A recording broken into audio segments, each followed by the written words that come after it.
And I loved it. It was not a cakewalk because there was a lot of stress between the stars of the picture, of the television series. But we got through it one way or another, and it was an important job for me. But you get high on stress. Yes, I do. And in fact, there's a man in the house tonight with a high on stress shirt. Saw him. You saw that? I saw him. Yeah. I also saw somebody out in front of the theater. I dressed like a nerd. He dressed like somebody who would beat me up. So. Yeah, I know. It's divided. Yeah. Now, you grew up in Berkeley. I grew up, well, I was born in Detroit. I was born in Harper Hospital in 1953. And for a while, we lived in Redford. And then we moved to Royal Oak. And then we were transferred overseas, and then when we came back in the late 60s, we were living in Berkeley. And that's where my parents lived, at least up until about 3 years ago. And you were a real life nerd, as I understand. I was is this echoey and really loud? A little bit, a little echoey. Can you guys hear what we're saying? Yeah. Okay, it just sounds weird to me. But everything's going. Yes, and so, what was the question? You're from here, then you went to Switzerland and came back. I came back. And we, and then what did I do? you got the acting bug. I remember acting. I mean, I do remember some things. But yeah, that's being a nerd was tough, wasn't it? Well, we got, it was really funny. Last night, there was a fellow here who I went to school with here. We were, in fact, we shared a locker at Anderson and at Berkeley. And he was sitting out in the lobby with me while the movie was on. And he was saying, he was reminiscing about how he used to get beaten up by the same greasers who used to beat me up. And unlike him, I could remember 2 names. The rest of them I have blotted out with my memory. He remembered everybody. He says, don't you remember so-and-so? He used to, shove our heads in the toilets, and don't you remember blah, blah, blah? And he remembered all of them. But we were targets, he and I, we weren't the only ones, but we were targets. And so, yes, nerd, born and bred. Book nerd, mainly. And then you got into acting. You starred in Risky Business with Tom Cruise, and then, of course, Revenge of the Nerds the following year, 1984.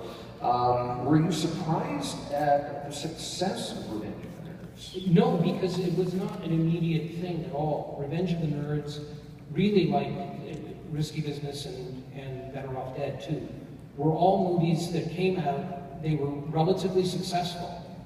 But, at the time, it was just the dawn of cable and video. And it was cable and video that made the movies universally known and loved. The fact that people could buy them, at $75 a pop or whatever it was for video at the time. And you could take it home and run it over and over again and have parties around it and all that. That's where those movies came into their own, was through video. So it was a time before we realized that it affected people. How often do you get back to the Detroit area? Well, not as much as I used to, because my cousins are here. My cousin Dana and her family, who are actually here. They are coming here today to be here with me through this experience. But they are my only relatives left. The movie or the interview experience? Oh, no, the movie experience. So they are it, because I moved my parents out to LA a couple of years ago. So now I only come back for work and to visit friends occasionally. You still then do have friends and relatives in the area? Yes. They're still around, and we get together. You have, as I understand it, some nerdy interests in real life. I don't know what you mean. Yes, I am a book collector and also a music nerd. both of which were things that happily my daughter has taken over as well. So when my daughter and I get together, we tend to talk books and music endlessly. But that was it for me. I mean, I wasn't much of a, there was no computer nerd in the 60s. I mean, you didn't have that technology available to you.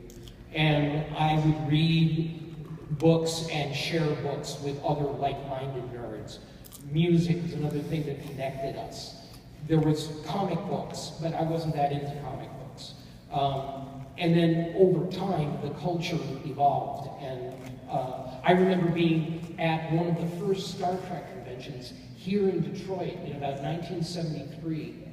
And it wasn't even called a Star Trek convention, but they had 3 of the cast there.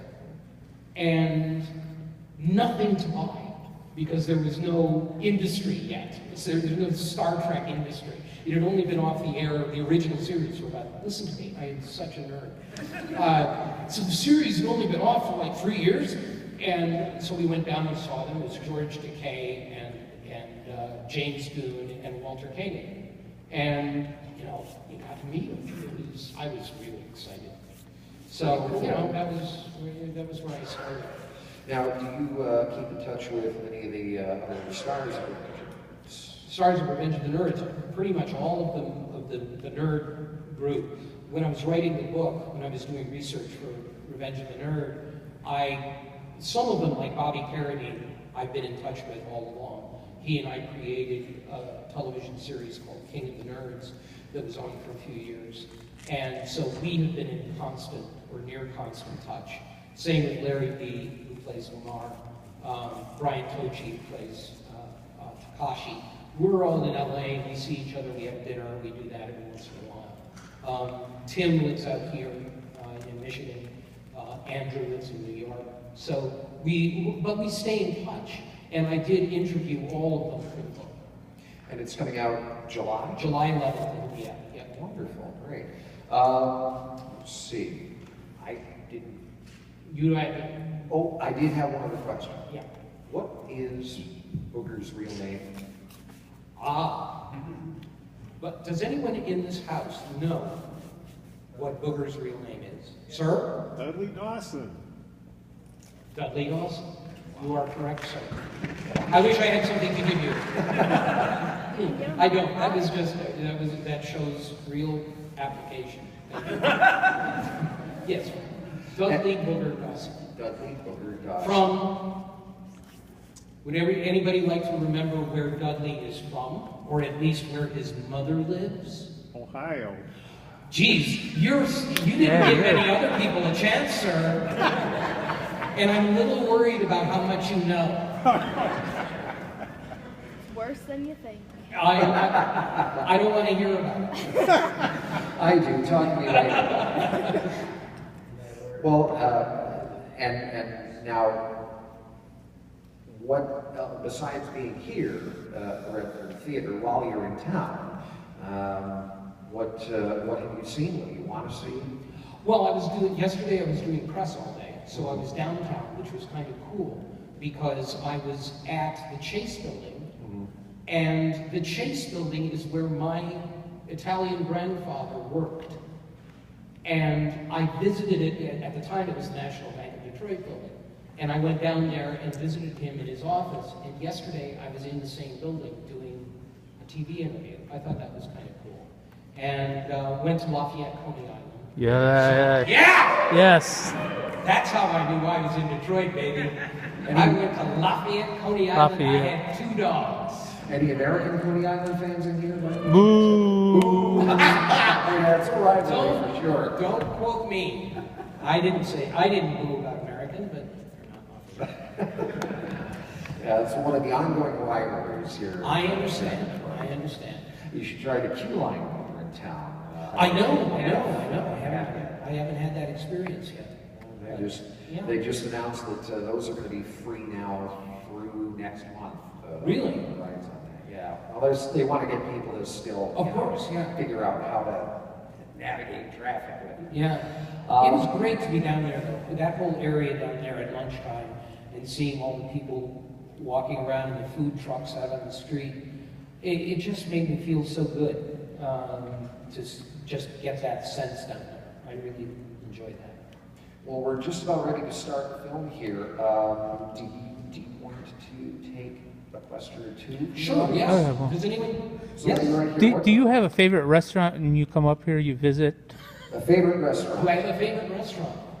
Aside from Lafayette, Coney Island? Yes. You know, most of the restaurants that I used to really love are gone, to Okay. be honest with you. I used to love Joe Muir's. back in- Okay. Yep. Yeah. Oh, Joe? So I loved that. When I was a kid, I loved Roma Cafe. Yeah. On the Eastern Market there. I don't even know if that's still, is that still there? I think so. Yeah, that's still there. Yeah. And